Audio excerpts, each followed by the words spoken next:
me tenir devant vous ce matin au titre des parties civiles pour le procès du massacre du stade du 28 septembre revêt pour moi une très grande importance.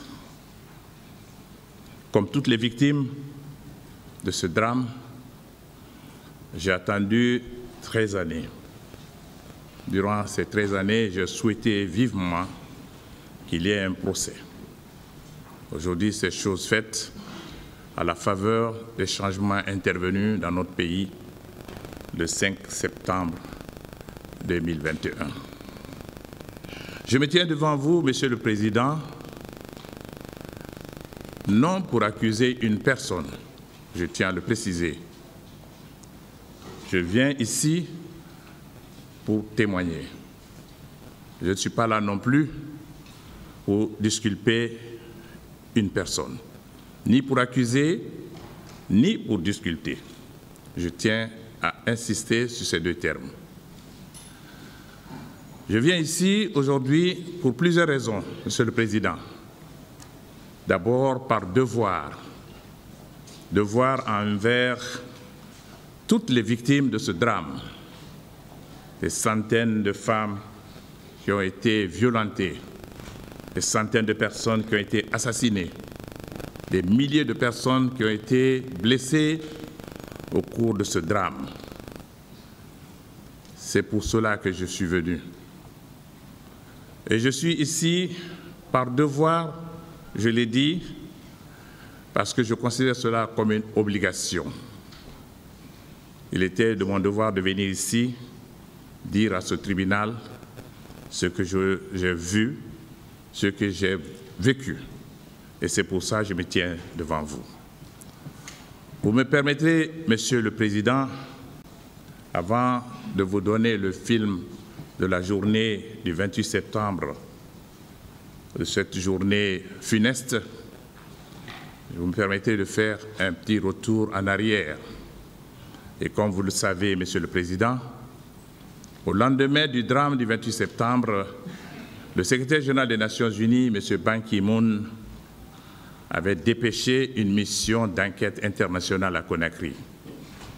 Cette mission était conduite par un éminent juriste africain, M. Bedjaoui, Mohamed Bedjaoui, qui a séjourné ici à Conakry et qui, à son retour à New York, a fait rapport au secrétaire général des Nations Unies et au Conseil de sécurité.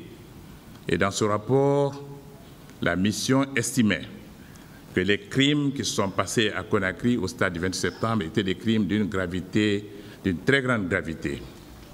Et la mission a qualifié ces crimes de crimes contre l'humanité. Et c'est à ce titre que la Cour pénale internationale a été choisie, a été saisie. Et la Cour pénale saisie, elle a ouvert une enquête préliminaire. Et à la faveur de l'élection présidentielle de 2010, le gouvernement issu de cette élection a décidé, au titre de la complémentarité, d'organiser ce procès ici à Conakry. Vous me permettrez, Monsieur le Président, puisque je parle du statut de Rome, vous me permettrez de vous en parler parce qu'en 1998, j'étais à Rome. J'étais le chef de la délégation guinéenne à la conférence diplomatique qui a négocié et qui a adopté le statut de Rome qui a créé la Cour pénale internationale. J'étais le chef de la délégation, j'étais accompagné par le procureur Yves Aboli. Pendant 3 semaines, les plénipotentiaires ont passé en revue toutes les questions relatives aux grands crimes qui étaient commis un peu partout dans le monde, dans la région des Balkans et surtout en Afrique. Nous avons défini ensemble les crimes qui devaient relever de la compétence de cette nouvelle juridiction internationale. C'est ainsi que nous avons retenu les crimes contre l'humanité, les crimes de guerre, les crimes de génocide, et plus tard, par la conférence des États parties, on a ajouté les crimes d'agression, qui avaient donné d'ailleurs lieu à beaucoup de discussions pour leur définition. Mais finalement, les crimes d'agression ont été admis. Mais au cours de cette conférence diplomatique, il est évident qu'il y avait des questions importantes dont il fallait parler, notamment la responsabilité des chefs d'État et des chefs des armées, qui, par le passé, évoquaient leur immunité pour se mettre à l'abri lorsque ces crimes étaient commis. Les plénipotentiaires ont estimé que, vu la gravité de ces crimes, cette immunité ne pouvait en aucune manière être évoquée. Nous avons donc écarté l'immunité des chefs d'État et des chefs de guerre, les rendant responsables au titre de commandement. Chaque fois que ces crimes sont commis sous leur autorité, la Cour, ou du moins les plénipotentiaires, ont clairement indiqué ce que le statut de Rome retenait sur cette matière. Nous autres délégations africaines, parlant de la saisine de la Cour pénale internationale, nous n'avons pas voulu laisser cette saisine au procureur de la Cour qui pouvait faire la saisine ex officio, nous l'avons tous admis, ni au Conseil de sécurité qui est garant de la sécurité, la paix et la sécurité du monde. Nous avons estimé qu'il fallait donner une certaine protection pour nos États. C'est dans ce cadre que nous avons insisté pour que la notion de complémentarité soit incluse dans le statut de Rome. En d'autres termes, que chaque fois que ces crimes sont commis dans un pays, la responsabilité première revient à ce pays de décider d'organiser le procès sur son sol. Et cela nous mettait à l'abri de tous les abus. Et cette notion de complémentarité, pour nous, était la pierre angulaire qui nous a permis d'accepter le statut de Rome. Et c'est au nom de cette complémentarité que le gouvernement de 2010, après les élections, que le gouvernement guinéen a demandé l'organisation de ce procès en Guinée. Malheureusement, cela a pris 13 années, je dirais très longues années.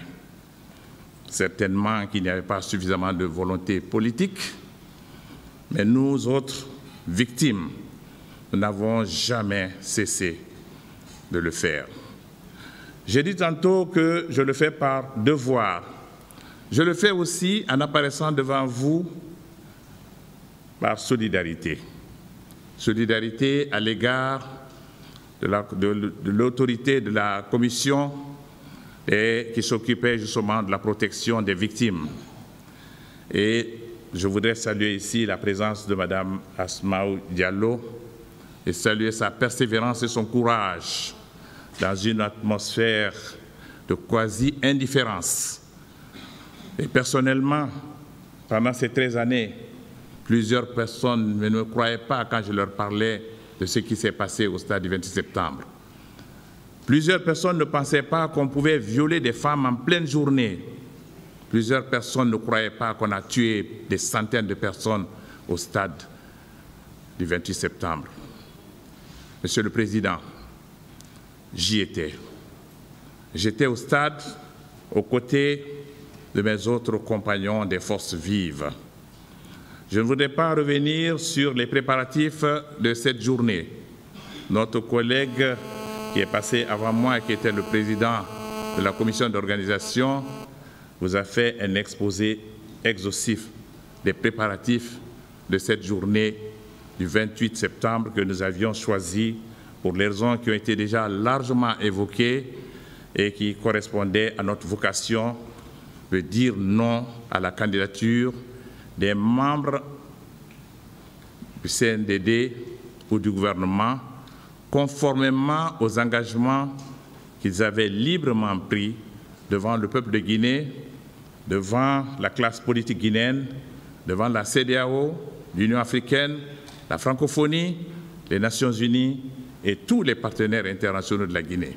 Il était évident que le CNDD s'était engagé, après la prise de pouvoir, à organiser rapidement des élections démocratiques pour la restauration de l'ordre constitutionnel. Et s'était engagé à ne pas être candidat. Mais à notre grande surprise, nous avons constaté plusieurs faits qui nous ont montré que c'était des manœuvres préparatoires pour préparer le terrain à une candidature des membres du CNDD, ce à quoi nous étions fortement opposés. C'est la raison pour laquelle nous avons décidé d'organiser ce meeting, un meeting pacifique. Il est évident qu'on nous avait, on vous l'a déjà dit ici, que nous n'avons pas eu de retour pour organiser à l'intérieur du stade que nous avons choisi comme lieu de la conférence, mais nous n'avons pas eu non plus d'opposition pour organiser sur l'esplanade du stade du 28 septembre. Le matin du 28 septembre, donc, j'ai reçu à mon domicile les principaux responsables de mon parti. Mais auparavant, Monsieur le Président, je tiens à souligner que toutes les réunions des forces vives, pendant au moins une dizaine de jours, nous avons tenu des réunions régulièrement, en pleine journée, au siège de mon parti à Taouya. C'est là où les forces vives se réunissaient. Et nos réunions étaient publiques. Nous savions que nous étions infiltrés par les éléments du gouvernement, mais comme il ne s'agissait pas d'un complot, nous avons tenu les réunions en pleine journée, les portes ouvertes et dans un espace largement ouvert. Et nous avons communiqué sur les radios locales pour appeler nos militants, pour dire à tous les Guinéens que les forces vives étaient opposées à la candidature des membres du CNDD à une élection. Nous avions constaté aussi qu'on avait inversé l'ordre des élections, puisqu'il était prévu d'organiser des élections législatives et ensuite des élections présidentielles. Par des manœuvres par un comité ad hoc qui avait été mis en place, l'ordre des élections avait été renversé et ils avaient mis l'élection présidentielle avant l'élection législative. Ce que nous redoutions à l'époque, c'est ce qui s'est produit malheureusement en Guinée. Après l'élection de 2010, il nous a fallu 3 ans, 3 années de douleur pour pouvoir organiser des élections législatives. Parce que nous qui étions en faveur de l'élection législative avant les présidentielles, nous savions que pour avoir des élections justes, il fallait mettre en place d'abord un Parlement qui aurait donné une image plus réelle des partis politiques sur le terrain et qui correspondait à une espèce de proportionnel. Et que nous savions aussi qu'une fois qu'on aura le Parlement, le chef d'État qui sera élu ne serait pas capable de manipuler les élections pour nous donner un Parlement. Malheureusement, ce schéma n'a pas été respecté et les manœuvres du comité ad hoc ont donc permis d'inverser l'ordre des élections pour choisir la présidentielle avant les législatives. Donc c'est un ensemble de situations qui nous ont donc amené, Monsieur le Président, à dire qu'il fallait que les forces vives fassent entendre leur voix. On vous a parlé de la visite du président Ouad, on vous a parlé des réunions des élus qui avaient été convoquées, nous avons vu les images à l'époque, on vous a parlé de la visite du vice-président du CNDD à Massanta, vous avez écouté son discours de campagne à Massanta, on vous a parlé de l'abbé, de Frigia, et moi-même j'étais à Kankan quelques jours avant le 28 septembre, j'ai vu les manœuvres qui étaient en place pour préparer la visite du président du CNDD à Kankan. Donc le dispositif était en place, c'était clair que le CNDD se préparait à participer aux élections, ce qui était contraire à tous les engagements qui avaient été pris. Et malgré tous les efforts déployés par le groupe international de contact qui avait été mis en place et qui comprenait les Nations Unies, la CEDEAO et l'Union africaine, le CNDD n'a pas reculé. Et c'est la raison pour laquelle nous avons décidé de faire ce meeting, pas pour créer des troubles dans le pays. Nous avons voulu le faire dans un endroit protégé, en appelant l'ensemble de nos populations. Pendant des semaines, nous avons fait une campagne médiatique. Ce n'était pas caché, Monsieur le Président, parce que nous voulions montrer à la face du monde, en réponse à ce que le président Ouad a déclaré ici à Conakry, que la majorité de la population guinéenne était en faveur d'une élection démocratique en Guinée. Et c'est la raison pour laquelle nous avons choisi cette date. Donc le matin du 28 septembre 2009, comme je le disais tantôt, mes militants se sont retrouvés à mon domicile très tôt le matin. Nous avons pris le petit déjeuner ensemble dans une atmosphère de confiance et nous avons démarré ensemble pour aller vers le stade. Je me suis séparé de mes militants et militantes et je suis passé prendre mon collègue Sidia Touré à son domicile. Arrivé au niveau du stade, nous avons vu que le stade était déjà, l'exception a déjà été rempli de monde. Parce qu'il y avait déjà une première pluie fine le matin. Eh bien, le monde était déjà nombreux. Nous avons dû contourner, passer par l'Andrea pour rejoindre le domicile de notre porte-parole, le regretté Jean-Marie Doré à Donka. Nous étions les derniers arrivés, tous les autres collègues étaient présents. Et lorsque nous sommes arrivés, on nous avait informé qu'il y avait eu des problèmes au stade. Et Jean-Marie nous a informé qu'il attendait une délégation des religieux, mais compte tenu déjà de l'atmosphère vers sur l'esplanade, nous avons estimé qu'il fallait qu'on rejoigne nos compagnons.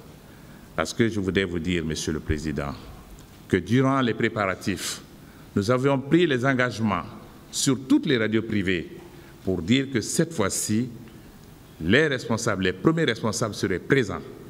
Et parce qu'il était de pratique, moi, c'était la première fois que je participais aux activités politiques en Guinée, mais j'étais un observateur politique avant. Et j'avais constaté, comme tout le monde, que des manifestations violentes s'étaient passées en Guinée, mais que chaque fois qu'il y avait ces manifestations, les leaders étaient absents. Certains avaient pris les vols pour aller à l'extérieur et on envoyait les militants devant. Nous avions donc pris la décision que cette fois-ci, nous serions là, présents et devant nos militants. C'était une décision ferme et tous les premiers responsables étaient présents ce jour-là, à l'exception du président du RPG qui avait quitté Conakry quelques jours plus tôt. C'est ainsi que nous sommes partis du domicile de M. Jean-Marie Doré, situé à Donka, à pied. Nous étions tous là. Et lorsque nous sommes arrivés au niveau de la fondation Fondis, je crois que vous vous rappellerez, ce sera à peu près en face du 2 août et de l'université, c'est là où nous avons rencontré un peloton de gendarmerie qui était commandé par M. Moussa Kegoro Kamara. Il y a eu une longue discussion avec lui souhaitant que nous puissions changer la date. Mais là où nous étions, nous ne pouvions plus changer de date, étant donné que des dizaines de milliers de militants étaient déjà réunis à quelques pas de nous. Il n'était plus question pour nous de retourner. Cela aurait constitué peut-être une trahison de notre part si nous n'avions pas rejoint nos militants qui étaient déjà massivement mobilisés. Lorsque ces militants se sont rendus compte, puisqu'ils n'étaient pas loin, ils n'étaient pas loin de là où nous étions bloqués, lorsqu'ils se sont rendus compte que nous étions bloqués, il y a une foule nombreuse qui a convergé vers nous, qui a fait sauter le verrou. À partir de cet instant, Monsieur le Président, nous n'avons plus, nos pieds n'ont plus touché le sol. Nous avons été pris en triomphe par nos militants. C'était des dizaines de milliers de personnes portées en triomphe vers le stade. Nous ne savons pas comment les portes du stade avaient été ouvertes, mais ce qui est sûr, nous sommes rentrés à l'intérieur du stade, portés en triomphe par cette masse, jusqu'à l'intérieur du stade. Nous sommes montés, nous sommes installés à la tribune. Tous les leaders étaient présents. Et l'atmosphère était une atmosphère des grands jours. Nos militants avaient pris d'assaut et les tribunes et les gradins. Je remarque, quand je me rappelle encore, ces jeunes en train d'entonner l'hymne national et d'autres qui s'étaient alignés sur la pelouse pour prier, faire 2 rakats de prière, pour remercier Dieu de nous avoir donné l'occasion d'être là et remercier Dieu également qu'il puisse bénir notre pays pour l'avènement de la démocratie en Guinée. C'était un grand moment, Monsieur le Président. J'étais là et je regardais ce spectacle avec beaucoup d'encouragement pour l'avenir de notre pays. À un certain moment, nous avons vu notre porte-parole faire son entrée par le portail de l'entrée des footballeurs. De là où nous étions, moi j'étais sur la première ligne et il y avait Sidi à ma droite, Selou Dalin, Bouakar Silla et ainsi de suite. Mais nous, notre position sur l'aile gauche était une position stratégique qui nous permettait de voir directement le portail d'entrée. Nous avons vu notre collègue Jean-Marie faire son entrée, ovationné par les jeunes. Et à son habitude, il était en costume cravate. Et les jeunes l'ont ovationné et nous étions contents que notre porte-parole ait décidé finalement de se joindre à nous. Aussitôt, nous avons entendu des crépitements d'armes à l'extérieur, suivis d'une grande nuée de gaz lacrymogène qui a envahi tout le stade. Le stade a été inondé de gaz lacrymogène. Nous étions à la tribune, mais de là où nous étions, on n'arrivait plus à respirer. C'était ma première expérience avec l'odeur ocre et sulfureuse du gaz lacrymogène. Les jeunes ont formé un cordon pour nous apporter, ils avaient des feuilles pour nous protéger justement contre l'effet du gaz lacrymogène. Je crois qu'ils en avaient l'habitude. Et donc, c'est en ce moment que la panique a gagné tout le stade. Les jeunes couraient partout. Les gens cherchaient. Il y a eu un moment de panique. Ces tirs à l'extérieur ont précédé l'entrée des soldats à l'intérieur du stade. Et ensuite, les militaires ont fait leur entrée. Et quand ils ont fait leur entrée, de là où j'étais, j'ai reconnu le commandant Aboubacar Sidiki Diakité parmi eux. Il était facilement reconnaissable. Je n'avais pas de relation personnelle avec lui, je ne l'avais jamais approché, mais tous les Guinéens le connaissaient parce qu'on le voyait toujours avec son regard sévère derrière le président du CNDD. Je l'ai reconnu, les militaires sont rentrés, les militaires ont commencé à tirer sur la foule qui était en débandade. Vous ne pouvez pas vous imaginer, Monsieur le Président, une foule dans un endroit fermé, un enclos fermé, les portails tenus par les militaires, avec les murs hauts, des femmes, puisqu'il y avait beaucoup de femmes ce jour-là, tous les militants, toutes les militantes des différents partis, tous les partis de Guinée étaient dans ce stade. La panique a gagné le monde. Les gens couraient partout. Ils escaladaient les murs, ils tombaient. Et j'ai vu des jeunes tomber sur la pelouse quand les militaires tiraient sur eux. Sidia m'a demandé, il m'a dit, mais écoute, tu as vu, ils sont en train de tuer les jeunes.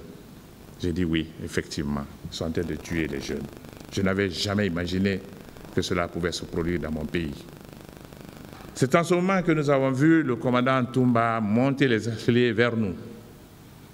Il est monté, arrivé à notre niveau. Il a dit, où sont les leaders?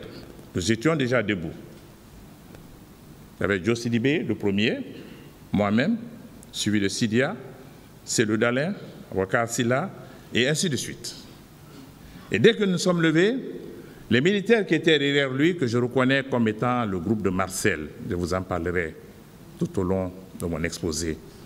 Ce groupe-là s'est emparé de nous. Nous avons reçu les premiers coups. Sidia a reçu un violent coup de gourdin ou de crosse de fusil sur sa tête.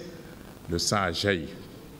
Ensuite, j'ai reçu un violent coup. Je suis tombé sur les gradins, sur le coude droit qui s'est déchiré. Le sang, la douleur, je l'ai ressenti vivement.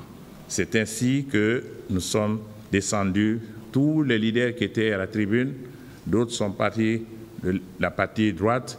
Nous, on est descendus sur l'escalier de la partie gauche, toujours poursuivis par ces assaillants, jusque sur la pelouse.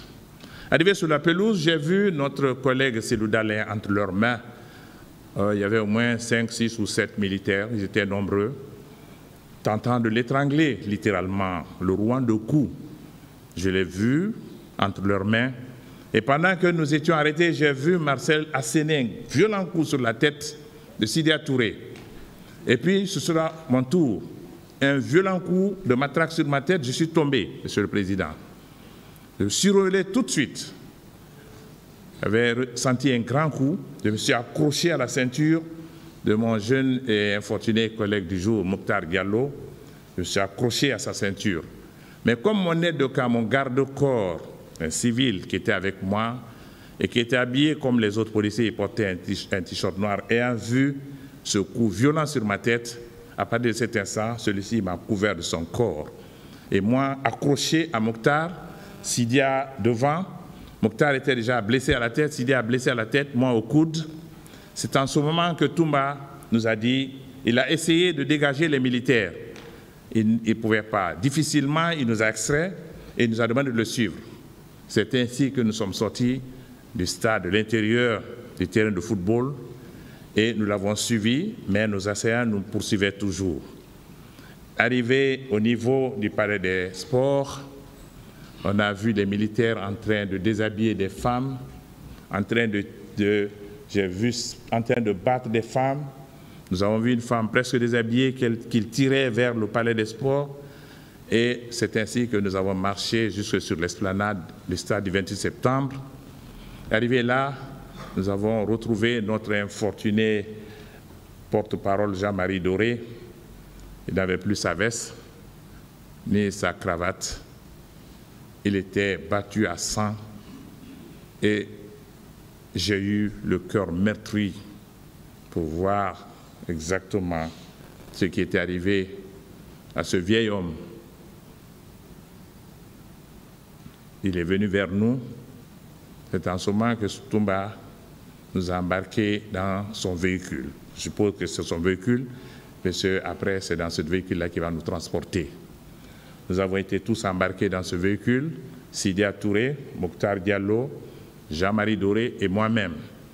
Lorsqu'il nous a embarqués dans son véhicule, ça devait être une Jeep, et il est reparti en courant vers le stade.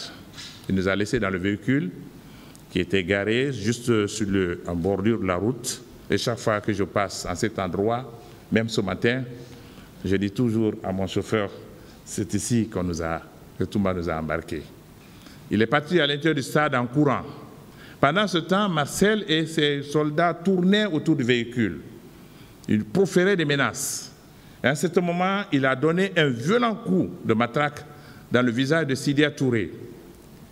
J'ai ressenti ce coup parce qu'il était violent. C'était dans plein visage. Sidia lui a dit, mais qu'est-ce que moi je t'ai fait? Et Marcel a répondu, vous n'allez jamais gouverner ce pays, on va vous tuer tous. Et il menaçait. Nous étions pris de frayeur parce qu'on n'avait personne pour nous protéger. C'est en ce moment qu'on a vu Toumba revenir en courant toujours. Il est revenu, il s'est mis au volant, il a démarré. Plutôt que de prendre la route du camp, parce que pour nous, Toumba est venu, ils sont venus pour nous arrêter, il a fait le demi-tour et il a pris la route de Donka. Il allait à une très grande vitesse, je dirais à tombeau ouvert. On est allé jusqu'au niveau du pont du 8 novembre. Arrivé à ce niveau, il a tourné à droite. J'ai pensé à cet instant-là qu'il nous amenait au quartier général du CMS, la police, et il est allé finalement, il a garé devant la clinique Ambroise Paré. Devant la clinique Ambroise Paré, nous sommes descendus. Et lorsque nous sommes descendus, on a vu les médecins et les infirmières qui sont sortis pour nous accueillir. Et c'est en ce moment encore qu'on a vu Marcel surgir. Le commandant Thieboro était présent sur les lieux. Alors il y a eu une altercation entre Marcel et Toumba. C'est là où nous avons su que celui qui nous battait à l'intérieur du stade s'appelait Marcel, parce que Toumba l'appelait par son nom. Ils ont eu une longue discussion. Après, Toumba l'a tiré vers un côté. Il parlait tout à Marcel, mais non, on va faire ça. Il dit non, il faut. Marcel tenait à ce qu'on nous amène au cas Al-Faya et Toumba tenait à ce qu'on nous soigne à la clinique. Ils sont allés de l'autre côté de la route. Toumba n'a pas réussi à le contenir. Il est venu vers nous. Le commandant Thieboro a essayé timidement aussi d'intervenir auprès de Marcel. Ça n'a pas marché. Et c'est ensuite que Marcel a sorti une grenade pour dire que si on nous recevait dans ce dispositif hospitalier, il allait faire exploser la clinique. Les infirmières et les médecins qui étaient là ont tous fui, sont rentrés tout de suite en courant dans la clinique. Nous-mêmes, nous étions pris de frayeur.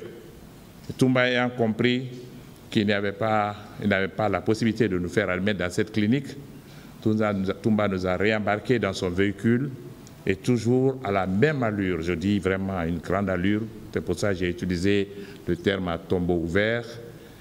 Il est revenu jusqu'au pont du 8 novembre et cette fois-ci, il a pris la direction de la ville.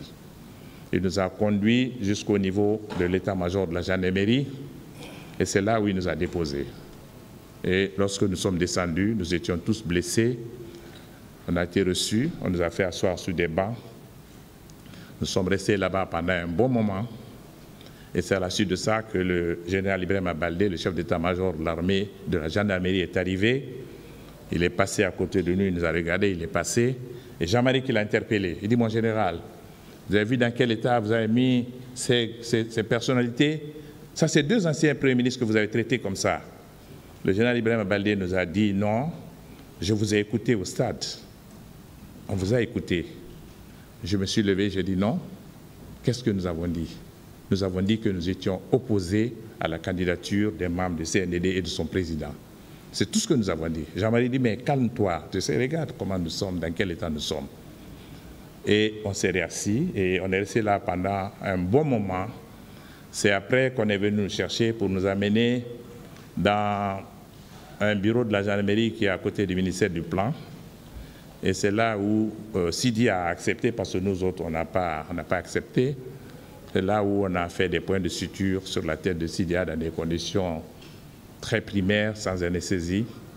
Et après, de là-bas, je crois que, entre-temps, parce que ça c'était en fin de journée, je crois que les autorités s'étaient rendues compte qu'il y avait beaucoup de morts, qu'il y avait eu un carnage au stade. Je suppose, c'est en ce moment-là qu'on nous a pris, on nous a amenés à la clinique Pasteur. Nous avons été admis à la clinique Pasteur. Nous avons tous été admis dans une grande salle. On nous a donné des lits, Jean-Marie, Mokhtar, Sidia Touré et moi-même. C'est dans la soirée qu'on nous a ramené notre collègue Selou Dalin sur une civière. Mais quand il est arrivé, il n'a pas pu se lever puisqu'il avait les côtes cassées. Ils l'ont glissé sur le lit à côté de moi. Il avait un lit à côté de moi. C'est là où Selou a été admis. Et c'est là où nous nous sommes rendus compte que je l'avais pris pour mort quand j'ai quitté le stade. C'est la manière dont j'ai vu les militaires s'acharner sur lui. J'avais beaucoup craint pour sa vie, mais je me suis réjoui de le voir vivant. Mais il avait les côtes cassées. Nous sommes restés là, dans la même salle, pour un bon moment. Et dans la soirée, nous avons pu, puisqu'on n'avait pas de liberté, nous étions en fait détenus, parce qu'il y avait des gendarmes qui gardaient la porte et on n'avait pas le droit de recevoir de visites. On n'avait pas le droit non plus de communiquer parce qu'on a essayé d'appeler, de téléphoner. Les gendarmes venaient un moment pour dire vous avez des téléphones, ils ont essayé de nous fouiller. Et je peux considérer que nous étions détenus, mais nous avons pu trouver les moyens de communiquer à l'extérieur. Nous avons parlé à Conakry et ailleurs. Je garde cela pour moi. Nous avons communiqué un peu partout. Nous avons pu communiquer avec aussi nos collègues qui étaient à l'extérieur pour rassurer nos familles que nous étions vivants. Et c'est après que moi j'ai su qu'on allait dire à ma maman à Cancan que j'étais mort au stade, parce que toute la journée elle était sans nouvelles de moi. Et c'est en ce moment que les familles ont été assurées que nous étions encore vivants et que nous étions bien dans la clinique Pasteur. Et c'est en ce moment aussi que nous avons eu les premières nouvelles du carnage du stade. On nous a parlé des morts, des dizaines de morts, on nous a même dit des centaines.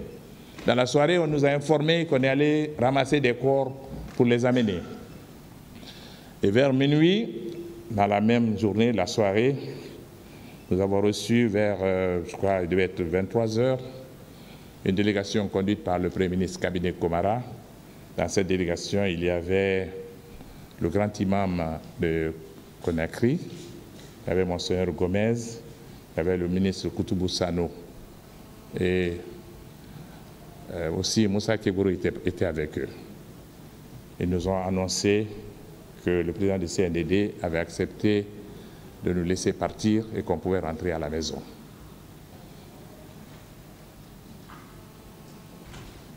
Jean-Marie Doré et celui d'Alain qui n'était pas très à point ont préféré rester à la clinique. Sidia, Mokhtar et moi, nous avons décidé de partir. Mais auparavant, on avait eu des échos de la ville également. Jean-Marie avait appris que les militaires étaient passés chez lui, qu'on avait tout saccagé. Sidia avait appris qu'on était passé chez lui également, et de même que Selou, qu'on avait saccagé leur domicile. C'est ainsi que nous sommes partis dans un véhicule avec des militaires. Nous étions là, cette fois-ci, protégés. Nous avons déposé Mokhtar Diallo chez lui à Dixine. Nous sommes allés chez Sidia. Sidia est descendu, je l'ai accompagné et j'ai constaté effectivement, puisque nous avons visité le salon et sa chambre, que tout était en désordre. On sent que les militaires étaient passés. Et après, on m'a déposé à la maison.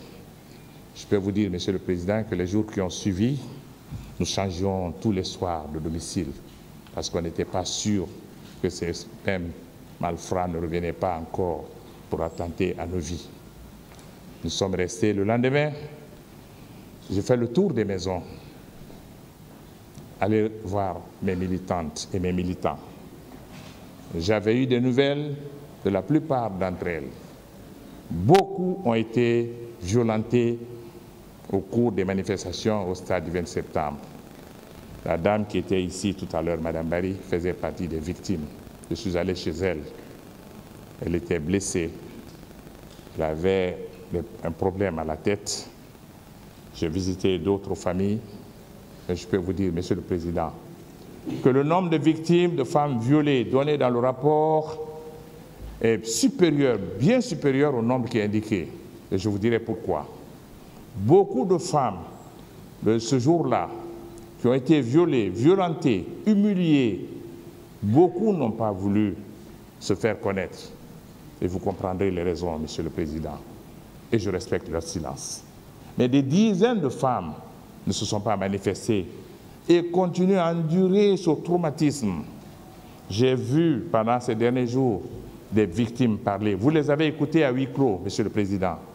Vous avez écouté certaines des victimes. Et ça, c'est un nombre infime. Beaucoup vivent encore avec ce traumatisme de cette journée funeste, mais n'ont pas voulu le faire pour plusieurs raisons. J'ai vu une qui a eu le courage de venir devant vous ici, avouer qu'elle a été violée. Il n'est pas courant qu'une femme le fasse. J'admire son courage. Et ce courage la permettra au tribunal de comprendre ce qui s'est réellement passé. Madame Barry, qui vient de passer, était une militante active de mon parti. Nous l'avons suivie. Nous avons fait tout ce qu'on pouvait les premiers jours pour lui apporter des soins. Je crois qu'elle vous a donné tous les détails.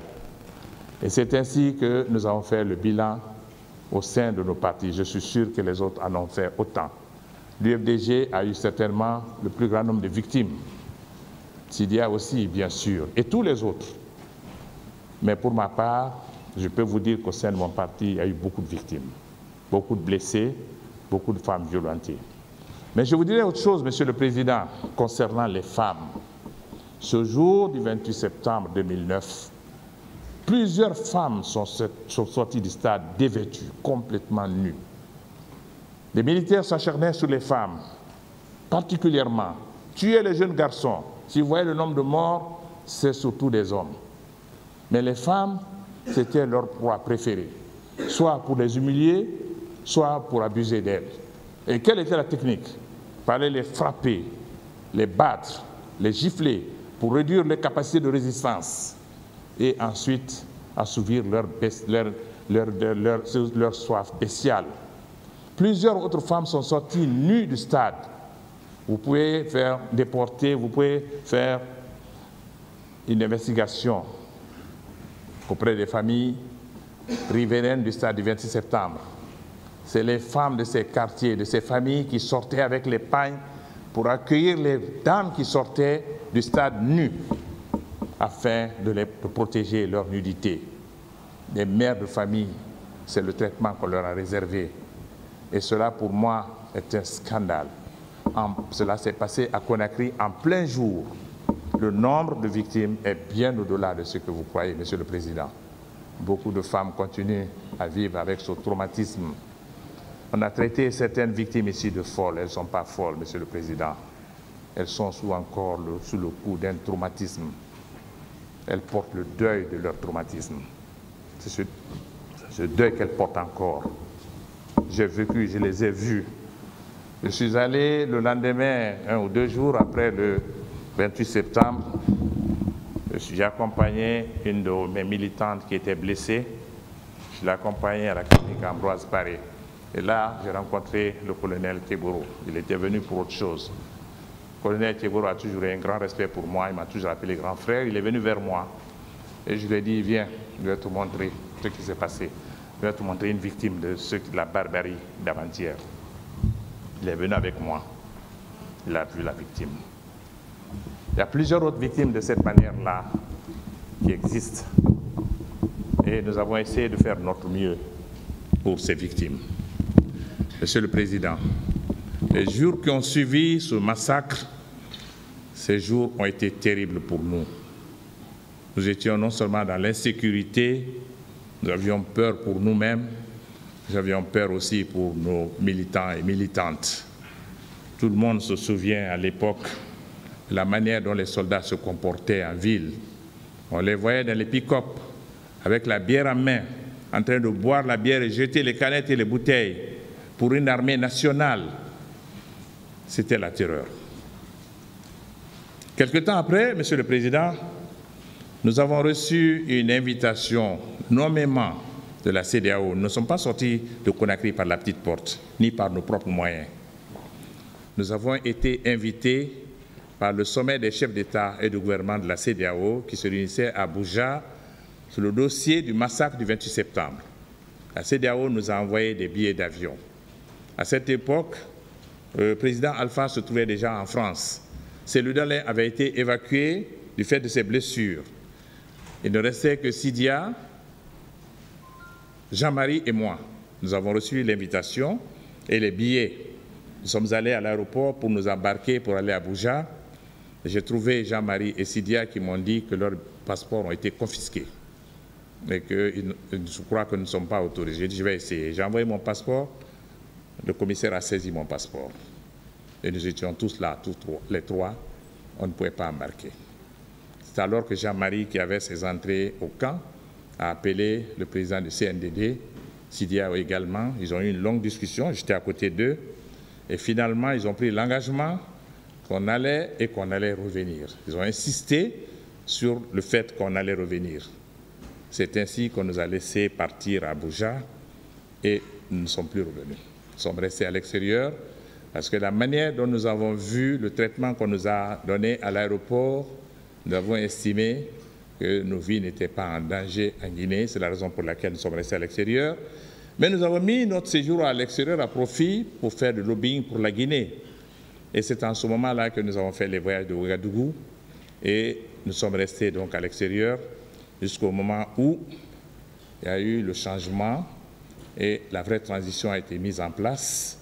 On nous a invités à revenir en Guinée. C'est après les événements du 3 décembre. Nous sommes revenus ici au mois de janvier. Et au sein des forces vives, nous avions insisté avant de revenir pour notre sécurité. Le nouveau gouvernement, ou du moins le vice-président du CNDD qui avait pris la tête de l'État, s'est engagé avec la communauté internationale à assurer notre sécurité. Ils nous ont donné des garanties que de l'aéroport, ils allaient avoir des militaires pour assurer notre sécurité. Nous nous sommes réunis à Paris, Sidia, Alpha et moi-même. Nous étions Cellou, nous étions 4 à Paris. On a eu une réunion et nous avons décidé de rentrer. Je suis rentré le premier et à l'aéroport, on m'a donné, je crois, environ 10 militaires pour ma protection. C'était peut-être un peu trop pour moi, mais c'était rassurant. Et j'ai appelé les autres collègues pour dire que je suis bien arrivé et qu'il y a effectivement le dispositif sécuritaire pour nous. C'est ainsi que les autres collègues sont arrivés et nous avons mis en place un gouvernement de transition en mettant notre porte-parole, Jean-Marie, comme Premier ministre chef de gouvernement et moi j'ai pris sa place comme porte-parole des forces vives. Voilà, Monsieur le Président, un résumé de ce que je sais de la journée du 28 septembre 2009. Je vous remercie de m'avoir donné l'occasion de m'adresser à ce tribunal et je suis très heureux de constater que ce tribunal est une juridiction nationale parce que j'ai parlé de la complémentarité tout à l'heure. Oui, Monsieur le Président, je suis heureux que ce procès se tienne maintenant ici avec une juridiction nationale, avec de jeunes et talentueux magistrats, avec une pléiade d'avocats chevronnés. Et vous, personnellement, Monsieur le Président, votre patience, votre sérénité et votre autorité font l'admiration de tous. Je suis sûr que le brassard que vous portez nous conduira à bon port. Cela augure d'un avenir meilleur pour la justice guinéenne, car je suis certain que quand il y a une bonne justice dans un pays, il y a la stabilité, car la justice est le socle de la société. Je suis convaincu également que lorsque vous rendrez votre décision à l'issue de ce procès, Monsieur le Président, que votre décision sera juste et que, au-delà de ce que vous allez décider, vos décisions feront jurisprudence, aussi bien en Guinée, en Afrique et dans le monde. Ce sera aussi un bel exemple pour tous les pays africains. Au moment où la CPI est décriée par tous les pays africains, savoir que dans le dispositif du statut de Rome, il y a une disposition qui permet à chaque État de faire ce que la Guinée vient de faire. Encore un bon exemple que la Guinée vient de donner, que tous ces actes barbares, les crimes horribles qui relèvent du statut de Rome peuvent être jugés par des juridictions nationales. C'est une leçon qu'il faut retenir de la tenue de ce procès à Conakry. Et je voudrais vous en féliciter, féliciter surtout les hautes autorités de la transition qui ont eu le courage d'organiser ce procès. Je ne doute nullement que votre décision permettra aussi aux Guinéens de se réconcilier, qu'on ne voit pas à travers ce procès, le procès contre une région ou opposer une région à une autre. J'ai entendu beaucoup de choses dans le passé, après le 28 septembre. Les esprits malveillants ont essayé de nous dire que nous avons suivi une communauté alors que nous n'étions pas concernés pour essayer d'enlever un gouvernement qui était en place. C'était ridicule, car les forces vives, c'était la Guinée. Il y avait les composants de toutes les régions de la Guinée. Nous avions la foi à l'avenir de notre pays. Nous étions une force qui se battait pour la restauration de la démocratie dans notre pays. Je voudrais que cela serve pour réconcilier les Guinéens. Parce que, Monsieur le Président, tous les efforts de réconciliation qui sont en cours en Guinée, ça piétine. Pourquoi? Parce qu'on n'a pas eu le courage de revisiter le passé. On n'a pas eu le courage de parler de crimes de masse qui sont passés et qui sont restés sous silence. Et c'est la première fois que cela se tient en Guinée. Je souhaite que ce soit le début pour une ère nouvelle pour mettre fin à l'impunité dans notre pays et faire en sorte que les Guinéens puissent se réconcilier après ce procès, qu'au-delà de toute décision qui sortirait de ce procès, que ce soit un motif de réconciliation pour notre pays. Je vous remercie, Monsieur le Président, encore une fois, de m'avoir donné l'occasion de m'adresser à votre tribunal. Je vous remercie. Même mon corps allait être comme ceux dont on est en train de chercher aujourd'hui. C'est pourquoi, Monsieur le Président, quand je vous dis que je suis un vrai militaire, je suis vraiment, et je le suis. Il le sait. C'est pourquoi ça a tremblé. Marcel veut venir parler. Ils ont passé par tous les moyens pour me bloquer. Ça ne marchera pas. À la base, je croyais que le président Dadis allait humblement venir demander pardon. Je ne suis qu'un simple subordonné. Je n'ai bénéficié d'aucun poste stratégique qui peut diriger une opération. L'armée, c'est soit on te nomme par décret présidentiel ou au moins par un petit acte de note de service. Ça, c'est au niveau de l'armée. Note de service. On ne lit pas cela dans les radios ou, en tout cas, ce n'est pas publié. C'est pas bon, comme actuellement les gens parlent de Facebook. Ça, c'est intermilitaire. Au moins, il y a un acte, on te dit, bon, Marcel Guilavogui, vous êtes nommé tant, on lit au rassemblement, tout le monde est au courant que tu as un poste. Je n'ai jamais bénéficié. Sans poste. Et puis, je ne peux rien dire. Ce que le président Dadis lui-même a planifié, étant ici dans la même salle que nous, les accusés, et moi, Marcel, mais personnellement, je parle de moi, pour le respect de la hiérarchie militaire, doctrinale et universelle, car le chef hiérarchique prend toujours sa responsabilité et assume sa défaite si c'est un vrai militaire. C'est ça le militaire. Le militaire assume sa responsabilité. Il n'a pas droit à l'erreur. Je croyais que le président Dadis allait humblement, avec respect, prendre la responsabilité en assumant ce qu'il a planifié avec sa garde parallèle, que lui-même avait mis en place. D'ailleurs, venir demander pardon au peuple. de Guinée que tout le monde attendait.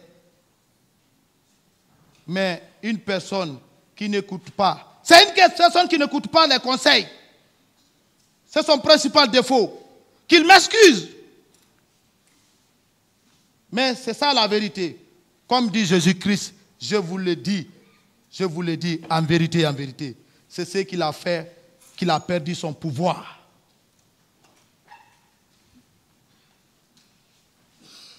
C'est pourquoi j'ai décidé seul, sans associer quelqu'un, et prendre mon stylo, c'est-à-dire mon bic, pour relater tout ce que j'ai vu et vécu, pour relater et mettre en ordre les choses.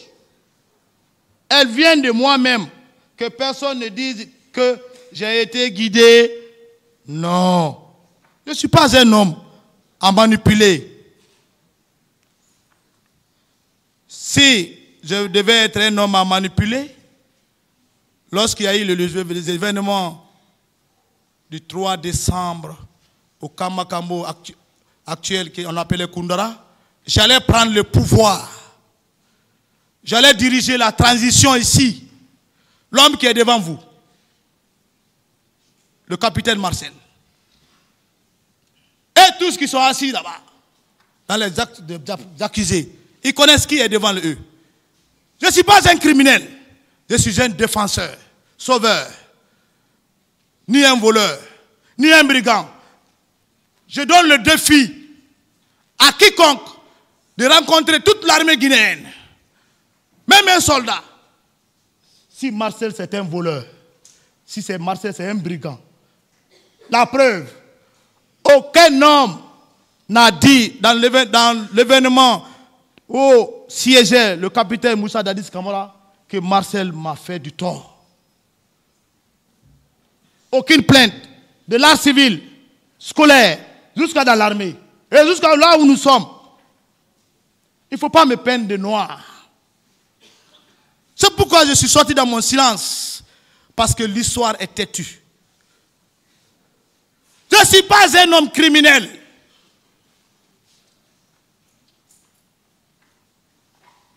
C'est pourquoi, Monsieur le Président,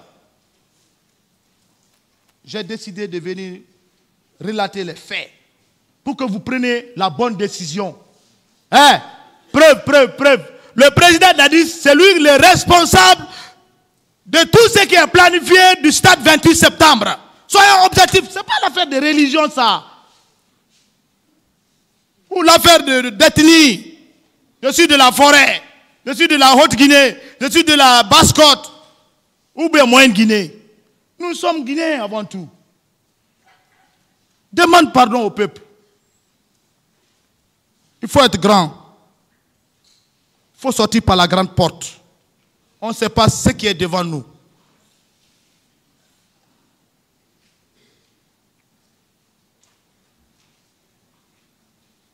Je connais cette Guinée. Je suis né le 1er janvier 1977 à Conakry. Je ne suis pas un enfant. Je sais ce qui sort de ma bouche. C'est de ma propre décision, dans la vérité pour la manifestation de la vérité. Car les victimes qui ont perdu leurs parents, perdu d'autres, qu'on n'a pas encore retrouvé les corps, cela me ronge le cœur. Car moi-même, j'ai perdu mon père, étant en prison. Je n'ai pas vu son corps. Je viens de perdre ma tante qui m'a scolarisé. Je n'ai pas vu son corps.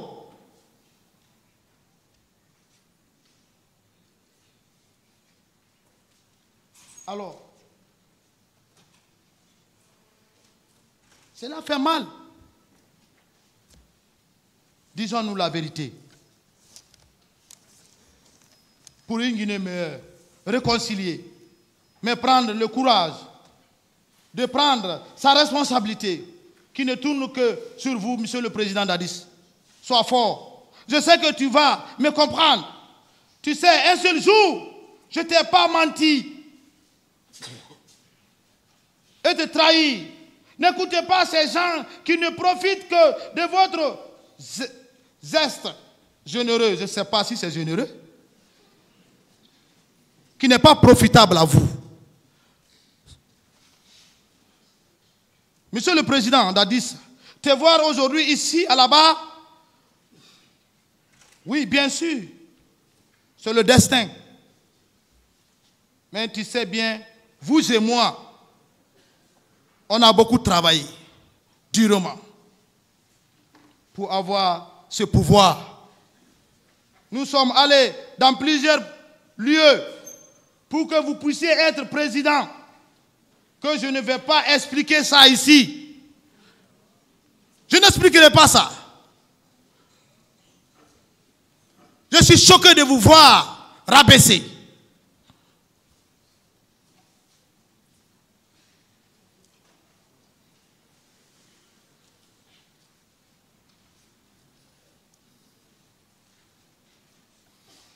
Le président,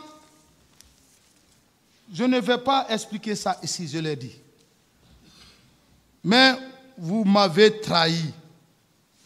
Tu as suivi une idéologie de Machiavel qui n'a pas été profitable pour vous. Monsieur le Président du tribunal, les assesseurs, ce n'est pas seulement que le président Dadis que j'ai servi auprès de lui.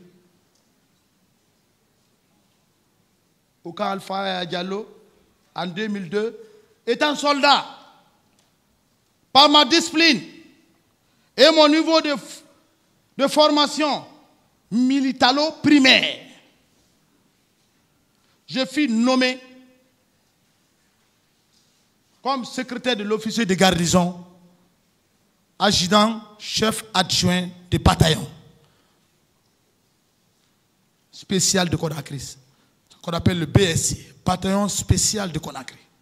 Ça, c'est le cas Alpha R.